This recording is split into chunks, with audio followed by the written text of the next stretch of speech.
और अगर electric current है तो इसका मतलब मैग्नेटिक मोमेंट भी है। तो बड़ी आसान सी चीज है, आपको बस ये समझना है कि यहाँ पर मैग्नेटिक टॉर्क कैसे लग रहा है। हेलो बच्चों, वेलकम टू एन स्मार्ट। अब हम पहुंच गए हैं प्रॉब्लम 10 तक। प्रॉब्लम 10 मैग्नेटिक टॉर्क के बारे में है। तो अगर हम किसी ऑब्जेक्ट को चार्ज दे देते हैं और उसको फिजिकली मूव कराते हैं तब भी वहां पर इलेक्ट्रिक करंट होगा, और अगर ये सब एक मैग्नेटिक फील्ड में हो रहा है इट कैन एक्सर्ट टॉर्क। तो इसको समझते हैं। अगेन एक PYQ प्रॉब्लम है। Ring of radius r having uniformly distributed charge q is mounted on a rod suspended by two identical strings. The tension in the strings in equilibrium is T naught. Now a vertical magnetic field is switched on and ring is rotated at constant angular velocity omega. इसको rotate कर दिया हमने. Find the maximum omega with which this ring can be rotated if the string can withstand a maximum tension of 3T naught by 2. ये जो रस्सी है ये कितनी मैक्सिमम टेंशन विदस्टैंड कर सकती है और रिंग का रोटेशन, ये दोनों रिलेटेड कैसे हैं आपस में। तो आइए पहले कॉन्सेप्ट को समझते हैं, यहां पर हो क्या रहा है।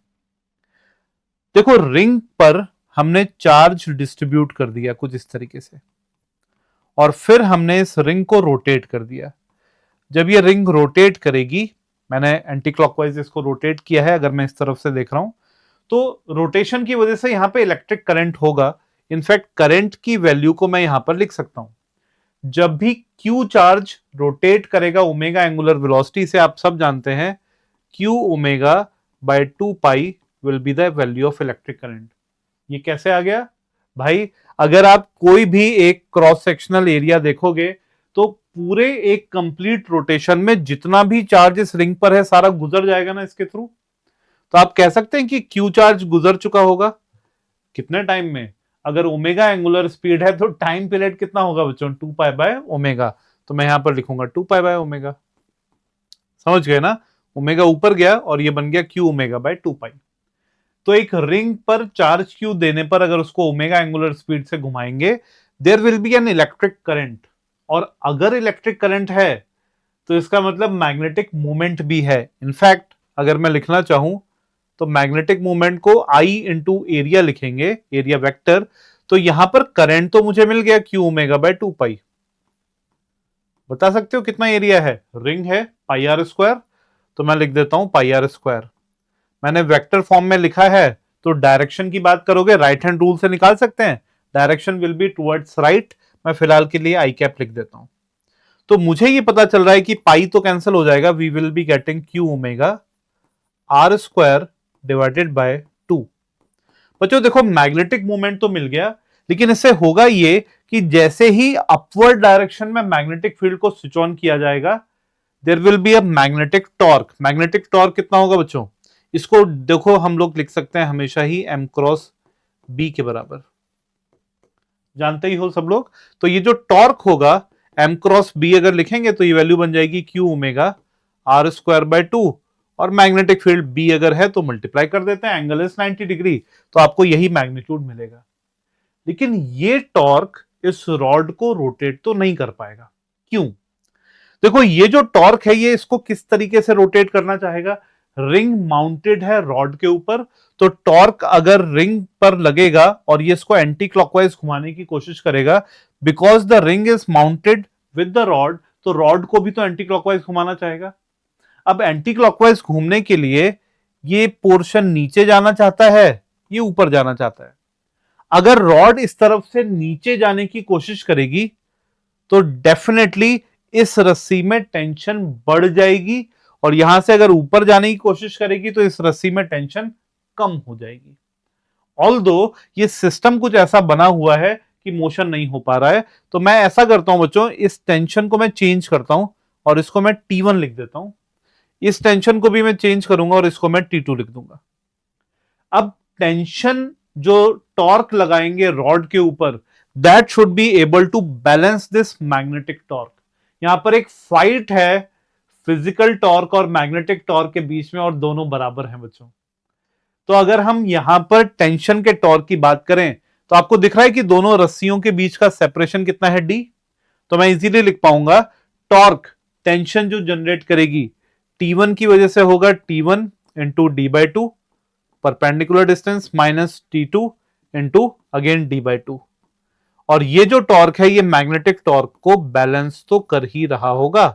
ये आसानी से यहां पर रिप्रेजेंटेशन हम कर सकते हैं। जैसे ही हम लिखेंगे ये 2 तो हम हटा देते हैं यहां से, तो आपको T1 T2 में एक इक्वेशन दिखी। लेकिन अब आप ये सोचो, क्वेश्चन ने कहा कि मैक्सिमम टेंशन जो विदस्टैंड कर सकती है कोई रस्सी वो है 3T0/2, और दोनों में से T1 ज्यादा है ना बच्चों। जो टेंशन ज्यादा है अगर वो 3T0/2 या उससे कम हुई तो दूसरी टेंशन तो डेफिनेटली कम होगी। तो आप ये कह सकते हैं कि यहां पर ये जो टेंशन है मैं इसको लिख देता हूं 3T0/2। तो दूसरी टेंशन को मैं कितना लिख पाऊंगा आप जानते हो। देखो शुरुआत में जो कंडीशन दी गई है ना, उन्होंने कहा कि दोनों रस्सियों में टेंशन T0 के बराबर है।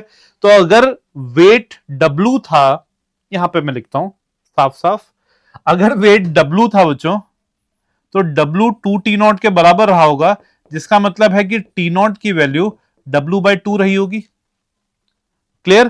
देखो पहले सिचुएशन ये थी, बाद में भी अगर मैं कहूं कि T1 प्लस T2 कितना है बच्चों, तो दोनों मिलकर के वेट को बैलेंस तो करेंगे ही। अगर आपने इसको 3T0/2 लिख दिया प्लस T2, तो वेट को क्या मैं 2T0 लिख सकता हूं?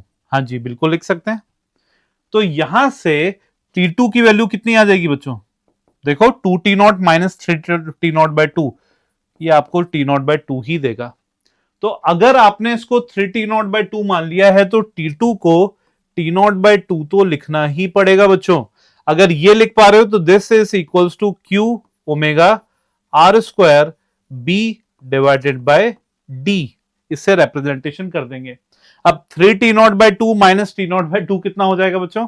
जैसे ही आप सब्ट्रैक्ट करोगे this will become T0 equals to Q omega R square B by D। I think हमारे क्वेश्चन ने ओमेगा की वैल्यू पूछी थी, तो मैं ओमेगा की वैल्यू यहां से लिख पाऊंगा। Omega will be equal to कितना बच्चों? It will be T0 D divided by Q R square B। सब कुछ इस तरीके से रिप्रेजेंट किया जा सकता है। बड़ी आसान सी चीज है। आपको बस ये समझना है कि यहां पर मैग्नेटिक टॉर्क कैसे लग रहा है और उसका रोल क्या है पूरे के पूरे फिजिकल सिस्टम के लिए, और वहीं से हमने ये सारी कैलकुलेशन की। ठीक है बच्चों, इतनी बात समझ पा रहे हो? तो ये था अपना क्वेश्चन 10। हम लोग क्वेश्चन 11 के साथ जल्दी मिलते हैं फिर से। Thank you.